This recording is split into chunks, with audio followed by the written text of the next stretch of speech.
किसान भाइयों, क्या आपका खेत भी अगले 10, 15, 20, 25 दिन में खाली होने वाला है? तो रुकिए, जल्दबाजी में कोई ऐसी वैसी सब्जी फसल का चुनाव मत कर लेना, क्योंकि फरवरी एक ऐसा महीना है जिसमें अगर आपने सब्जियों का सिलेक्शन थोड़ा सा सोच विचार के कर लिया तो एक सीजन में ये एक दो सब्जियां ही आपकी किस्मत बदल सकती हैं। आज मैं आपको दो ऐसी सब्जियों के बारे में जानकारी देने वाला हूं जो भीषण गर्मी में भी जबरदस्त उत्पादन देने की क्षमता रखती हैं। लगाने का खर्चा भी इन दोनों ही सब्जियों में काफी कम है। सही समय पे अगर आपने इनकी बुआई कंप्लीट कर ली तो जिस समय पे बाकी के किसान भाई अपनी सब्जियों को औने पौने दामों में बेच रहे होंगे, उस समय पे आपको इन सब्जियों के मिलेंगे मुंह मांगे मंडी भाव। किसान भाइयों, अक्सर हम क्या गलती करते हैं, हम वही उगाते हैं जो बाकी के सब किसान भाई उगा रहे हैं, लेकिन इसका नतीजा क्या होता है, मंडियों में आवक उन सब्जियों की काफी ज्यादा हो जाती है और दाम उनके एकदम कम मिलते हैं। लेकिन समझदार किसान भाई वही होते हैं जो सीजन से करीब 20-25 दिन या तो आगे चलते हैं या सीजन के 15-20 दिन पीछे चलते हैं। यानी कि या तो आप अगेती सब्जियां लगाओ, उनमें आपको सबसे ज्यादा मंडी भाव मिलते हैं, या अगर हम पछेती सब्जियां लगाते हैं उनमें हमें सबसे ज्यादा कमाई होती है। जिन सब्जियों के बारे में आज इस वीडियो में हम बात कर रहे हैं, उनको अगर हम फरवरी के अंतिम सप्ताह तक भी लगाते हैं तो भीषण गर्मी में भी जोरदार उत्पादन ये आपको देके जाएंगी। भीषण गर्मी में यानी कि मार्च में ये काफी अच्छे से चलेंगी। अप्रैल मई की तेज गर्मी में ये आपको फल देना शुरू करेंगी, यानी कि उस समय पे मंडियों में बाकी सब्जियों की किल्लत रहेगी। इस वजह से डिमांड इनकी एकदम हाई रहेगी, यानी कि डिमांड हाई और कंपटीशन जीरो। तो किसान भाइयों, आज इस वीडियो में मैं आपको ना केवल इन दो सब्जियों के नाम बताने वाला हूं, बल्कि यह भी बताऊंगा कि इन दोनों सब्जियों को कि कब तक आप लगाएंगे तो आपको ज्यादा से ज्यादा मंडी भाव मिल सकते हैं। लगाने के सही तरीके भी बताऊंगा। टॉप हाइब्रिड वैरायटियों के बारे में भी जानकारी दी जाएगी। कितने क्या मंडी भाव आपको इन दोनों सब्जियों से मिल सकते हैं, कितनी क्या कमाई आप इन सब्जियों से कर सकते हैं। पूरी जानकारियों के लिए वीडियो पे लास्ट तक आपको बने रहना है, और ये वीडियो अगर आपके लिए इंफॉर्मेटिव रहे तो इस वीडियो को लाइक और शेयर जरूर कर दीजिएगा। नमस्कार किसान भाइयों, मेरा नाम है सुरेश और आप देख रहे हैं खेत किसान झुंझुनू। तो किसान भाइयों, अगर आप भी अपने खेत के खाली होने का इंतजार कर रहे हैं और सोच रहे हैं कि खेत खाली होने के बाद में कौन सी वो सब्जियां लगाएं जो गर्मी में अच्छा उत्पादन दे जाए और तेज गर्मी में मंडी भाव भी हमें काफी जबरदस्त मिल जाए, तो आने वाले सीजन में किसान भाइयों पूरे फरवरी माह में यहां तक कि आप मार्च के पहले सप्ताह तक भी इन सब्जियों की बुआई करते हैं तो जबरदस्त भाव और उत्पादन आपको मिल जाएगा। इन दोनों सब्जियों में एक सब्जी फसल दोस्तों ऐसी है जिसको आप कितनी भी देरी से लगाएं, उत्पादन और मंडी भाव काफी जोरदार आपको मिलते हैं, यानी कि मार्च महीने तक भी आप लगा सकते हैं। और एक फसल ऐसी है जिसमें आपको थोड़ी जल्दबाजी करनी होगी, तभी आपको सबसे ज्यादा मंडी भाव मिलेंगे। जिनमें से पहले नंबर की दोस्तों हमारी फसल है वो है लौकी की खेती। किसान भाइयों, यकीन मानिए लास्ट ईयर हमने इस पे एक वीडियो किया था और जिन किसान भाइयों ने बताए गए समय के अनुसार लौकी लगाई थी, 50, 60, 55 रुपए तक के मंडी भाव किसान भाइयों को मिले थे। पूरी सीजन में मिले थे, ऐसा नहीं कि शुरुआत में मिल गए थे बाद में नहीं। यानी कि जब तक उनको लौकी का उत्पादन मिला था तब तक 40, 50, 55, 60 अलग अलग मंडियों के हिसाब से इतने मंडी भाव लौकी की देके गई थी। याद नहीं है तो पिछले वीडियो के जाके कमेंट सेक्शन में आप देख लेना। यानी कि जबरदस्त मंडी भाव उनको मिले थे, क्योंकि अगर हम मान लीजिए कि फरवरी के अंतिम सप्ताह तक लौकी की बीजों की बुआई करते हैं तो फसल हमारी तैयार होती है अप्रैल मई में जाके, और उस समय पे मंडियों में सभी सब्जियों की आवक ना के बराबर हो जाती है। मतलब गिनी चुनी सब्जियां जो है वो उस समय पे मंडियों में देखी जाती हैं। ऐसे में लौकी की भी यह हालत होती है, तो वैरायटियां उस समय पे कम रहती हैं, तो लौकी को सबसे ज्यादा पसंद किया जाता है और लौकी की डिमांड अपने आप उस समय पे बढ़ जाती है। और ये डिमांड आपको लगभग जुलाई अगस्त तक देखने को मिलती है। और बेल वाली सब्जियों में दोस्तों लौकी एक ऐसी फसल है जो आपको सबसे ज्यादा लंबे समय तक उत्पादन देती है बेल वाली सब्जियों में, यानी कि लगभग आपको 4-6 महीने तक लगातार उत्पादन देके जा सकती है। बुआई से पहले अच्छी खाद, अच्छी वैरायटी और बाद में आप फर्टिगेशन और स्प्रे पे ध्यान रखते हैं, तो मतलब उत्पादन भी जबरदस्त, भाव जोरदार मिलने की वजह से फरवरी मार्च में लगाने पर भी ये हमें काफी अच्छी खासी कमाई करके दे सकती है। दोस्तों लौकी लगाने के बाद में उत्पादन आपको देना शुरू कर देती है 55 से 60 दिन में, और उसके बाद में लगभग 3 से 4 महीने तक ये लगातार हमें उत्पादन देती है।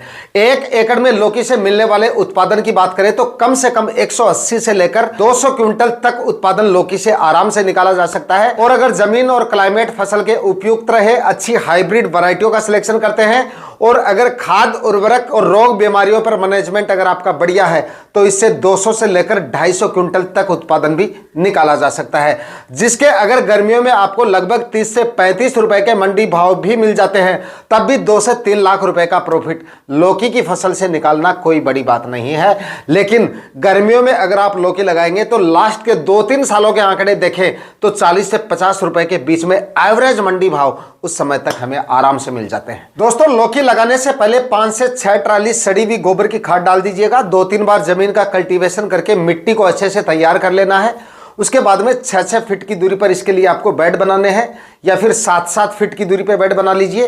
प्लास्टिक मल्च इसमें आपको 25 माइक्रोन की लगानी पड़ेगी।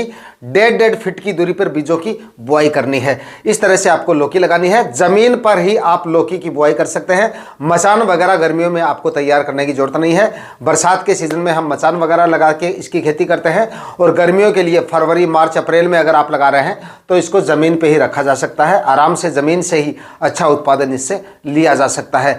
लौकी की फसल उगने के बाद में, लगाने के बाद में, मतलब शुरुआत में इसमें रस चूसने वाले कीटों का हल्का फुल्का प्रकोप आपको देखने को मिल सकता है, जिसके लिए आप शुरुआत में एमिडाक्लोप्रिड 17.8% में आती है, इसका स्प्रे निकाल सकते हैं, या थाइमिथॉक्सम 25% का शुरुआत में 1-2 स्प्रे निकाल देंगे तो उसके बाद में आपको और कोई समस्या इनमें देखने को नहीं मिलती है। उसके बाद में फ्रूटिंग स्टेज में जब लौकी की फसल आती है तो इसमें फ्रूट फ्लाई का अटैक भी काफी ज्यादा देखा जाता है। इसके लिए आप फ्रूट फ्लाई ट्रैप लगा सकते हैं अपने प्लॉट में, और या फिर आप समय समय पे इंसेक्टिसाइड का इस्तेमाल भी कर सकते हैं। लेकिन फ्रूट फ्लाई ट्रैप लगाएंगे तो इससे कंट्रोल अच्छा होगा। बाद में भी अगर आपको प्रकोप बढ़ता हुआ दिखे तो आप हर 10-15 दिन के अंतराल से, तो यहाँ पर आप बायर कंपनी की सोलोमोन इंसेक्टिसाइड आती है, जिसके अंदर बीटा साइक्लोथ्रिन और एमिडाक्लोप्रिड होता है, इसका आप स्प्रे निकाल सकते हैं। फ्रूट फ्लाई को आराम से ये कंट्रोल कर सकते हैं। और फंगिसाइड भी आप इसके साथ में बायर कंपनी का ही इंट्राकोल फंगिसाइड आता है, जिसके अंदर प्रोपिनेब होता है, 70% WP फॉर्म में आपको मिलता है। ये फंगिसाइड आप इस्तेमाल कर सकते हैं। और कोई समस्या लौकी की फसल में आपको देखने को नहीं मिलेगी। समय समय पे अगर आप फर्टिगेशन वगैरह करते रहेंगे तो बढ़िया उत्पादन ये आपको आने वाले सीजन में दे जाएगी। उत्पादन बढ़िया, भाव बढ़िया, तो मुनाफा भी आपको बढ़िया ही मिलेगा। अच्छी वैरायटियों का सिलेक्शन करना काफी ज्यादा जरूरी है, जिसमें अच्छी वैरायटियों में 1 नंबर पे सबसे बेस्ट वैरायटी है माहिको कंपनी की 8 नंबर वैरायटी। इसका आप सिलेक्शन कर सकते हैं, काफी अच्छी और काफी शानदार वैरायटी है। एक ईस्ट वेस्ट कंपनी की अनमोल वैरायटी आती है, ये भी लौकी की काफी अच्छी और काफी शानदार वैरायटी है, इसका भी आप सिलेक्शन कर सकते हैं। VNR कंपनी की सरिता वैरायटी आती है लौकी की, ये भी अच्छी वैरायटी है, इसको भी आप ले सकते हैं।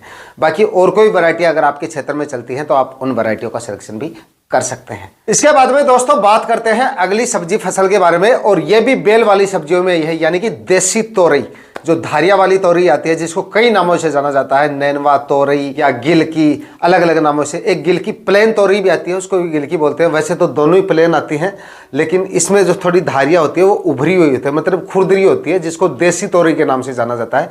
आपके एरिया में क्या बोलते हैं इसको कमेंट सेक्शन में जरूर बताइएगा। बाकी अगर आप इसको सही समय पे लगा देते हैं तो ये भी आपको जबरदस्त मंडी भाव देके जाती है। मतलब तब जब तक ये मार्केट में रहती है तब तक इसकी भी डिमांड आपको काफी अच्छी खासी देखने को मिलती है, और उत्पादन इसका भी काफी आपको जबरदस्त मिल जाता है। और इसको भी आपको मचान वगैरह तैयार करने की जरूरत नहीं पड़ेगी। बरसात के सीजन में इसके लिए मंडप तैयार करना पड़ता है, तारबास वगैरह का खर्चा होता है। लेकिन अगर आप फरवरी मार्च में इसको लगाते हैं तो उस समय पे इसके लिए ना कोई मंडप वगैरह तैयार करना पड़ेगा, जमीन पे ही अच्छा खासा उत्पादन इससे लिया जा सकता है। मार्केट डिमांड की दोस्तों बात करें तो देसी तोरई की मार्केट डिमांड भी काफी जबरदस्त रहती है। देश की किसी भी मंडियों में आप लेके चले जाइएगा, सीजन में भी 20, 25, 30, 35 रुपए के आराम से इसके मंडी भाव मिल जाते हैं। तो डिमांड इसकी भी काफी अच्छी है। लेकिन इसकी बुआई आपको थोड़ी जल्दी करके करनी है, यानी कि फरवरी के मध्य तक अगर आप इसको लगा देते हैं, या फरवरी के अंतिम सप्ताह तक भी लगा देंगे, तब भी आपको इससे बढ़िया मंडी भाव और बढ़िया उत्पादन इससे आपको मिल सकता है। लेकिन दोस्तों तोरई में वैरायटियों का सिलेक्शन आपको काफी ज्यादा सोच समझ के करना पड़ेगा। बाकी सब्जियों के मुकाबले इसमें थोड़ा वैरायटियों का थोड़ा ज्यादा ध्यान देंगे तभी आपको बढ़िया मंडी भाव मिलेंगे। क्योंकि लोकल वैरायटियों में क्या होता है, अगर आप अच्छी वैरायटियों का सिलेक्शन नहीं करेंगे तो फल की क्वालिटी और कलर आपको उतना अच्छा नहीं मिलेगा जितना अच्छा आपको मिलना चाहिए। और मार्केट में अगर आप इसको लेके जाएंगे लोकल वैरायटियों को तो भाव आपको ज़्यादा नहीं मिलेंगे। मतलब आपकी वैरायटियाँ मतलब दिखने में ऐसी लगेंगी जैसे 2 दिन पहले हार्वेस्टिंग हुई है, लोकल वैरायटियाँ। लेकिन अच्छी वैरायटियों का अगर आप सिलेक्शन करेंगे, फल की क्वालिटी जितनी अच्छी होगी, लंबी और पतली होगी, तो आपको उत्पादन बेहतर मिलेगा। और अगर आप गलत वैरायटियों का सिलेक्शन करेंगे तो फल में कलर गहरा और चमकदार और आकर्षक फल आपको नहीं मिलने की वजह से उनके मंडी भाव थोड़े कम आपको देखने को मिल सकते हैं। इसलिए वैरायटियों का इसमें काफ़ी ज़्यादा ध्यान रखने की जरूरत है। सबसे अच्छी वैरायटियां बता देता हूं, बाकी आप अपने हिसाब से देख लेना कि और वैरायटियां अगर आपके क्षेत्र में चलती हैं तो आप उन वैरायटियों का सिलेक्शन कर सकते हैं। मैं यहां पे कोई कंपनी का प्रमोशन नहीं कर रहा हूं। तो पहले नंबर की है ईस्ट वेस्ट कंपनी की नागा वैरायटी, सबसे अच्छी और सबसे शानदार वैरायटी आती है, इसका आप सिलेक्शन कर सकते हैं। दूसरी ईस्ट वेस्ट की एक LU 730 आती है, उसका आप सिलेक्शन कर सकते हैं। उसके बाद में दोस्तों सकाटा कंपनी की आती है 8344 वैरायटी तोरी की, ये भी काफी अच्छी और काफी शानदार वैरायटी है। 3-4 बार मैं खुद काम में ले चुका हूं इसको, रिजल्ट इसके काफी जोरदार मिल जाएंगे, फल की क्वालिटी और उत्पादन आपको। और उसके बाद में दोस्तों एक है आपकी नवन्यू सीड की रजनीश वैरायटी, ये भी तोरी की काफी अच्छी वैरायटी है, इसको भी आप ले सकते हैं। इसके लिए भी अच्छी मात्रा में गोबर की खाद, सड़ी हुई गोबर की खाद डालनी है और DAP खाद इसमें आपको डालनी पड़ेगी। एक बैग 1 एकड़ के हिसाब से 30 kg के आसपास इसमें आप बुआई से पहले म्यूरेट ऑफ पोटाश डाल दीजिएगा। 20-25 kg यूरिया खाद आखिरी कल्टीवेशन से पहले डाल के 6-6 फीट की दूरी पे बेड बना लीजिएगा और 1-1 फीट की दूरी पर प्लास्टिक मल्च लगा के आपको इसके बीजों की बुआई करनी है। इस तरह से आप तोरी की खेती कर सकते हैं। बताई गई सब्जियों को बताए गए समय तक अगर आप दोस्तों लगाते हैं तो आने वाले सीजन में ये दोनों ही बेल वाली सब्जियां हमें काफी अच्छी खासी कमाई इस सीजन में करके दे सकती हैं। जैसे ही आपके प्लॉट खाली हो उस समय पे आप इन दोनों सब्जियों की बुआई कर सकते हैं, जिनमें से पहली फसल आपको ऐसी बताई है जिनमें अगर आपका प्लॉट लेट तक भी खाली होता है, यानी कि सरसों की कटाई होने के बाद भी उस फसल को आप लगा सकते हो। बाकी दोस्तों फरवरी में सबसे ज्यादा कमाई वाली 7 सब्जियों के बारे में इस वीडियो में बताया है, आप इसको देख सकते हैं। आज के वीडियो में इतना ही। वीडियो अगर आपके लिए इंफॉर्मेटिव रहा तो इस वीडियो को लाइक और शेयर जरूर कर दीजिएगा। चैनल पर नए हैं तो सब्सक्राइब जरूर करके जाइएगा। मिलते हैं किसी और वीडियो में नए टॉपिक के साथ, तब तक के लिए जय जवान जय किसान।